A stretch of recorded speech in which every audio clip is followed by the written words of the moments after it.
ఏపీలోనూ హైడ్రా తరహా చట్టం తీసుకొస్తామన్నారు సీఎం చంద్రబాబు. విజయవాడకు మరోసారి ఎలాంటి కష్టం రాకుండా ఆపరేషన్ బుడమేరు స్టార్ట్ చేస్తామని ప్రకటించారు.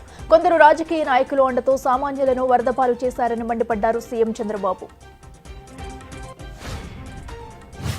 హైదరాబాద్ లో హైడ్రా దూకుడు పెంచింది. ఈ క్రమంలో అక్రమ కట్టడాల కూల్చివేతపై హైడ్రా కమిషనర్ ఏవి రంగనాథ్ క్లారిటీ ఇచ్చారు.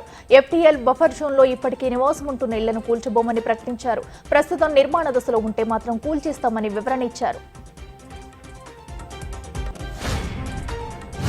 ప్రకాశం బ్యారేజ్ గేట్లను పడవలు ఢీకొట్టడం వెనుక కుట్రకోణం ఉన్నట్లు పోలీసులు ప్రాథమిక దర్యాప్తులో తేలింది. ఒక్కోటి 40 నుంచి 50 టన్నుల బరువున్న బోట్లు ఢీకొడితే బ్యారేజీ గేట్లు దెబ్బతిని కొట్టుకుపోతాయని, ప్రభుత్వానికి చెడ్డ పేరు తీసుకురావాలనే దురుద్దేశంతోనే వాటిని గట్టిగా కట్టకుండా వదిలేశారని పోలీసులు అనుమానిస్తున్నారు. బుడమేరు మళ్లీ భయపెడుతుంది. భారీ వర్షాల నేపథ్యంలో బుడమేరుకు మరోసారి వరద ప్రవాహం పెరుగుతుంది. ఈ క్రమంలో విజయవాడకు మరోసారి వరద ముప్పు పొంచి ఉంది. కాగా ఇంకా జల దిగ్బంధంలోనే విజయవాడ ఉంది. ఇదే సమయంలో ఇవాళ భారీ వర్ష సూచన జారీ చేయడంతో విజయవాడ వాసులు టెన్షన్ పడుతున్నారు.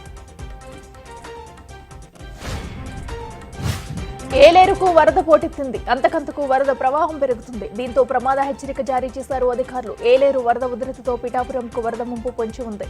ఈ క్రమంలో ఇవాళ పిఠాపురం నియోజకవర్గంలో డిప్యూటీ సీఎం పవన్ కళ్యాణ్ పర్యటించనున్నారు. వరద ప్రభావిత ప్రాంతాలను పరిశీలించనున్నారు. తెలంగాణ బీజేపీలో అంతర్గత పోరు మరోసారి బయటపడింది. బీజేపీ సభ్యత్వ నమోదు కార్యక్రమంలో ఒక ఎమ్మెల్యే తప్ప మిగతా ఎమ్మెల్యేలు అంతా డుమ్మా కుట్టడం చర్చనీయాంశంగా మారింది. గత కొంతకాలంగా రాష్ట్ర నాయకత్వంపై అసహనం వ్యక్తం చేస్తున్నారు ఎమ్మెల్యేలు. ఈ క్రమంలో హైకమాండ్ ఎటువంటి చర్యలు తీసుకుంటుందన్నది హాట్ టాపిక్ గా మారింది.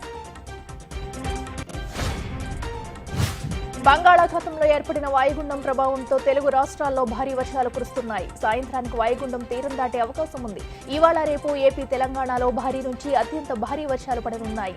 ఇప్పటికీ కొన్ని ప్రాంతాల్లో కుండపోత వర్షం కురుస్తుంది. అల్పపీడనం ప్రభావంతో ఏపీకి భారీ వర్ష సూచన జారీ చేసింది వాతావరణ శాఖ. దీంతో అధికారులను అప్రమత్తం చేశారు సీఎం చంద్రబాబు. కలెక్టర్లతో టెలికాన్ఫరెన్స్ నిర్వహించిన ఆయన ఆయా జిల్లాల్లో పరిస్థితులను, నమోదైన వర్షపాతం వివరాలను అడిగి తెలుసుకున్నారు. ప్రతి ఒక్కరూ అప్రమత్తంగా ఉండాలని సీఎం సూచించారు. అమెరికాలో అధ్యక్ష ఎన్నికలు సమీపిస్తున్న వేళ మాజీ అధ్యక్షుడు డొనాల్డ్ ట్రంప్ కీలక వ్యాఖ్యలు చేశారు. ఎన్నికల సమయంలో అవినీతికి పాల్పడే వారిని జైలుకు పంపిస్తానని హెచ్చరించారు. తమ ప్రభుత్వం వారికి కఠిన శిక్ష అమలు చేస్తుందని చెప్పారు. ఈ నెలలోనే ట్రంప్, కమలా హారిస్ తొలి డిబేట్లో పాల్గొననున్నారు.